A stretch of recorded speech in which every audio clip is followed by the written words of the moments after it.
while we have the leverage.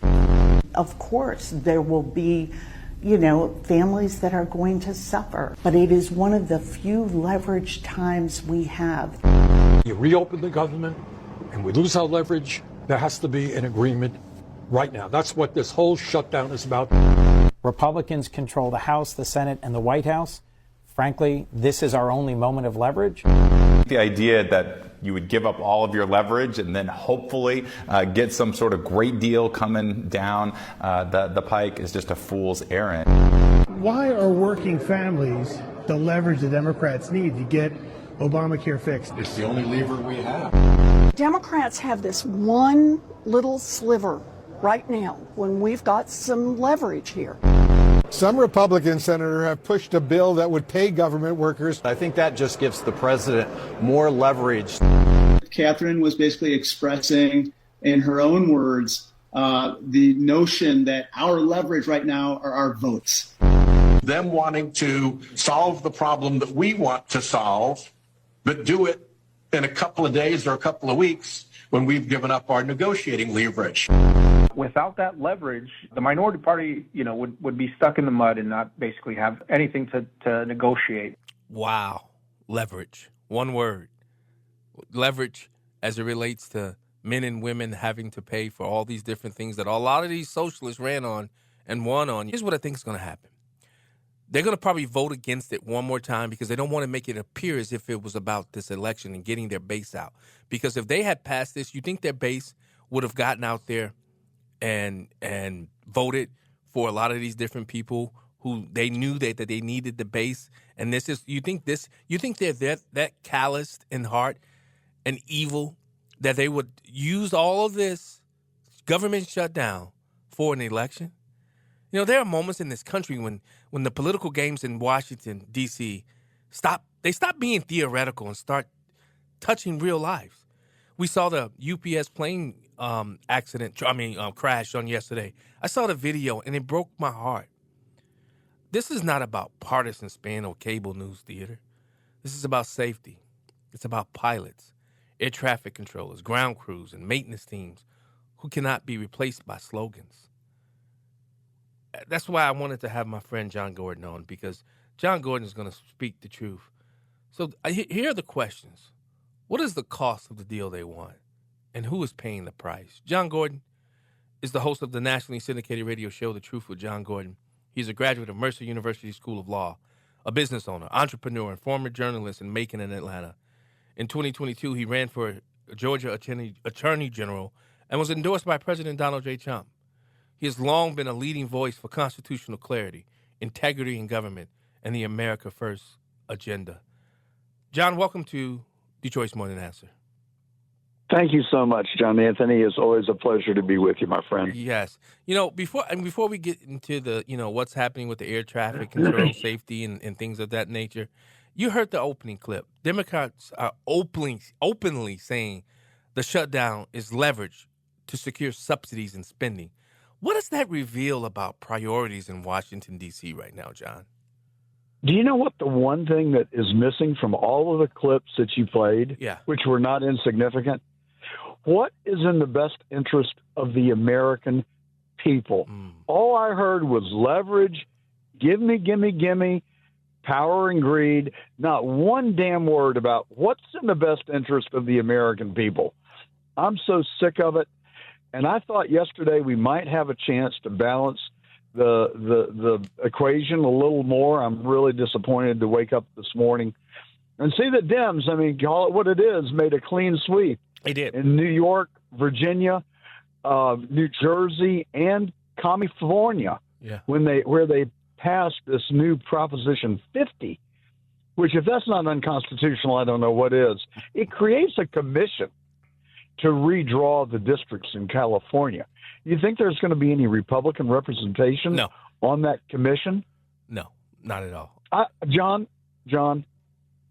we are in trouble.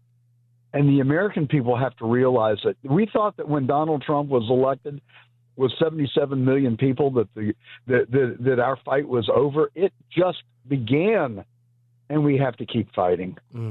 So, I mean, you saw yesterday's UPS cargo plane went down shortly after takeoff during a period of staffing strain. I mean, you can't in a situation like this. What are the right questions the public should be asking immediately, John?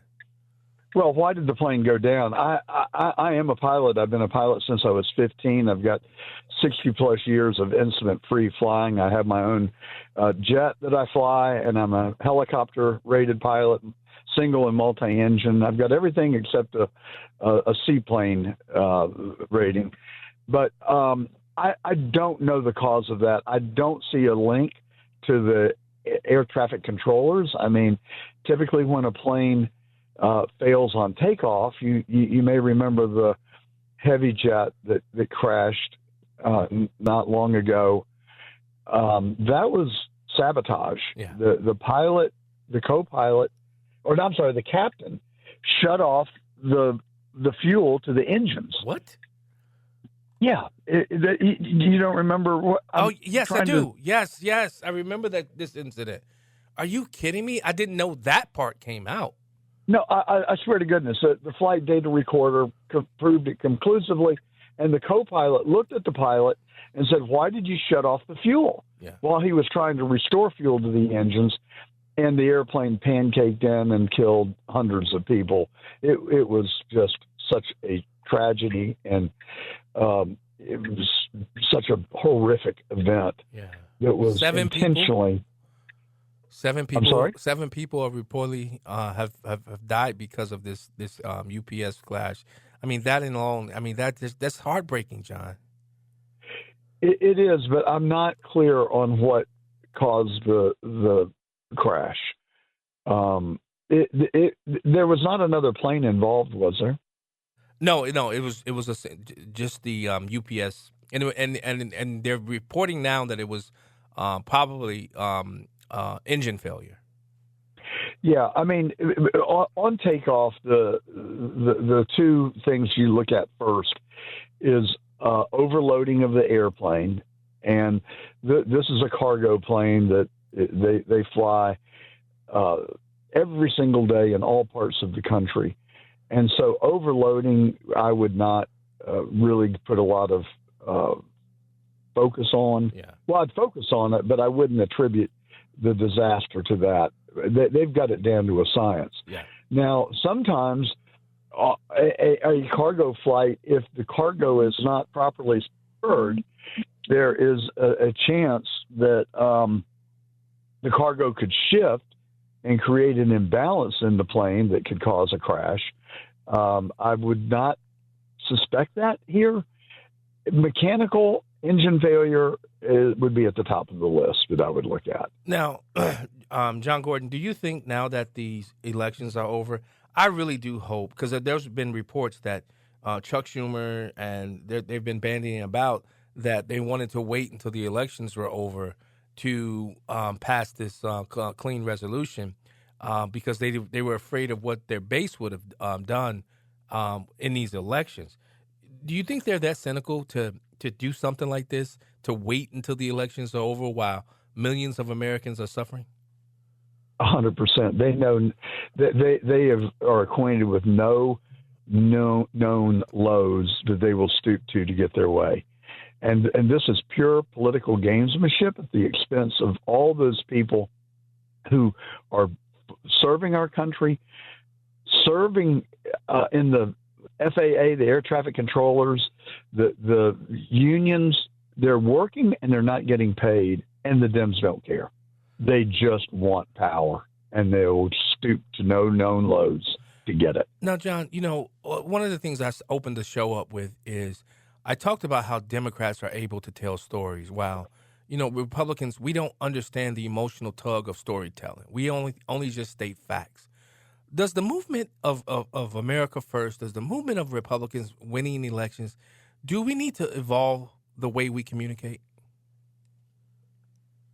Well, 100%. I mean, what people feel and suffer and experience in their daily lives is what motivates them. And so we certainly have to make our case by identifying with and tapping into the emotions of the voters. I mean, there's nothing wrong with that. I mean, actually, it's very appropriate. You know, I look at what happened in Virginia. I think a lot of people forget that Winsome Sears had some, and President Trump has a long memory, and Trump's voters have a long memory as it relates to when some of the controversial things that Winsome Sears said about President Trump. Do you think that had a part in why people didn't come out for her in full force? Candidly, I don't have enough insight to be able to render an opinion. I hear what you're saying about President Trump, but he is a pragmatist, and he cares about our country, and he wants to do the right thing. And so if something Winsome Sears did in the past, I think Trump has shown many times that he can turn the other cheek, forgive, and probably not forget, but he can certainly make a decision that's in the best interest of the people. As you look into the midterms coming up, you've seen these victories. These victories really don't move me. The reason why they don't move me, Virginia is a blue state. They elected Youngkin because at the time our government was shutting us down. Youngkin had a message. Loudoun County, a lot of those people Loudoun came out in full force, and that's a blue place. And they came out in full force to push Youngkin over the line. Going into 2026, what must America First candidates do differently to win those persuadable voters in suburbs and exurbs? Well, I think really we point out the demonic nature of the Dems and exercise the American people in terms of their outrage for what the Democrats are willing to do. They're willing to put this country through hell, and they're willing to assassinate people.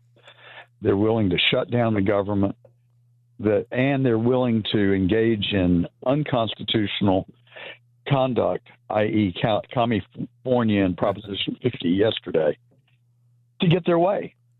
And we cannot have a civilized, organized society that does not follow the rule of law.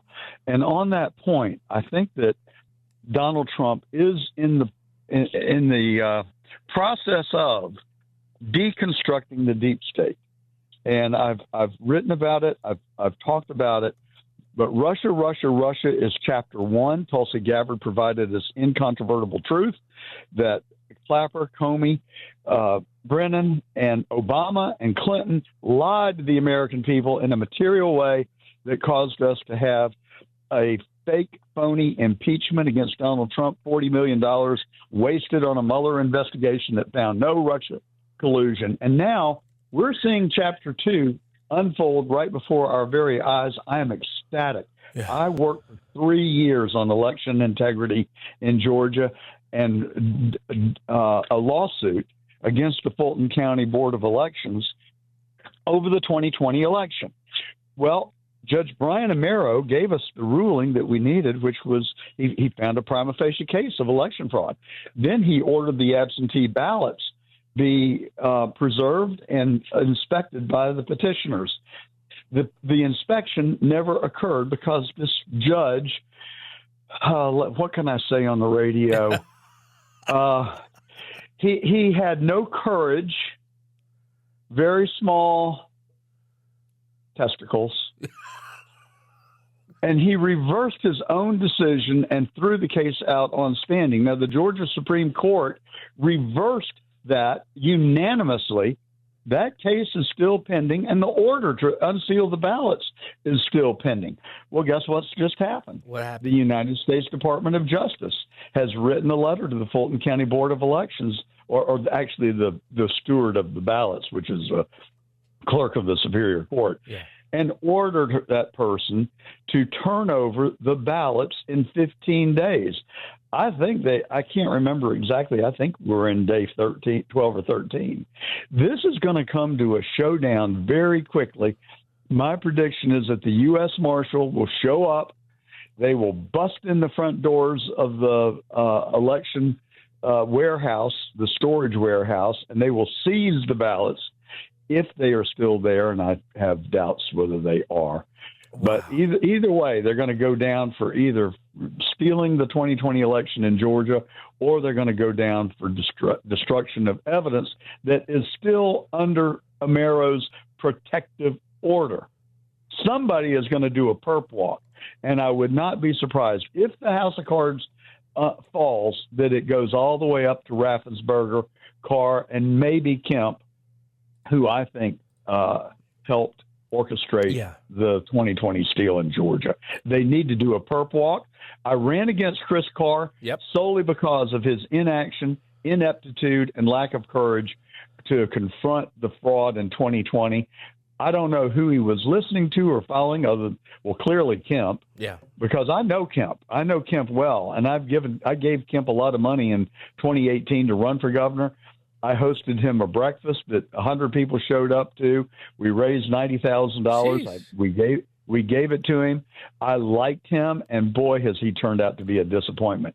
He told friends of mine that they looked at the election in 2020 and could find no evidence of wrongdoing, while saying that the Dominion machines were suspect. Yeah. He's just a fraud. I'm sorry. I call balls and strikes.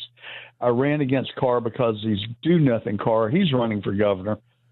Fortunately, he's only got 7% in the polls. He is a consummate bureaucrat, political hack. Well, I agree with everything you said. I really do believe. And you know what, John? It's happening here in Michigan, too. I wonder, Abu Musa. By Local 4 shows a black pickup truck pulling up outside Hamtramck City Hall in the middle of the night, just days before the primary election. All of a sudden, the lights turn on inside the truck. That's when you spot 3 men inside, including what appears to be Council Member Abu Musa in the back seat, the same council member who is seeking re-election right now. The video then shows the driver getting out and stuffing absentee ballots into the drop box. So it didn't just happen in Georgia. It happened right here in Michigan, too, John. And I really do hope President Trump, I know President Trump's going to go after, because this is the one thing that so many people, when he was running for re-election, they tried to, catch up him and other elected officials. Do you think the 2020 election was stolen? Hell yeah, I believe it was. I will go to my grave saying that it was, and I think Trump knows it clearly. And so my belief, based on what I'm watching and seeing, Russia's Chapter 1, Georgia is Chapter 2. Chapter 3, I hope and predict, and I've some little rumblings here and there, will be unraveling what happened in Butler, who ordered the hit on President Trump, who were the people that were involved. By the time this is over, the American people are going to be so outraged and so pissed off that they will demand reform in our federal government, which I maintain is rotten to its core, starting with the alphabet agencies, CIA number 1, FBI 1B. It's just got to change.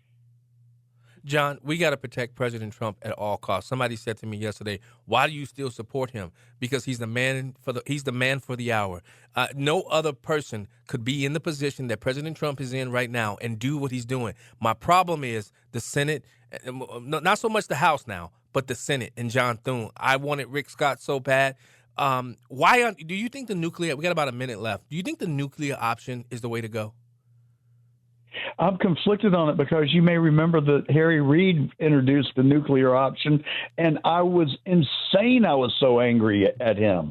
So, Republicans, I think we continue to be relevant because we do stand on ethics and morality. So we cannot stoop to do the things that Democrats are willing to do and expect that we're going to maintain the moral authority to lead. So we've got to continue to play by the rules, but we can fight harder.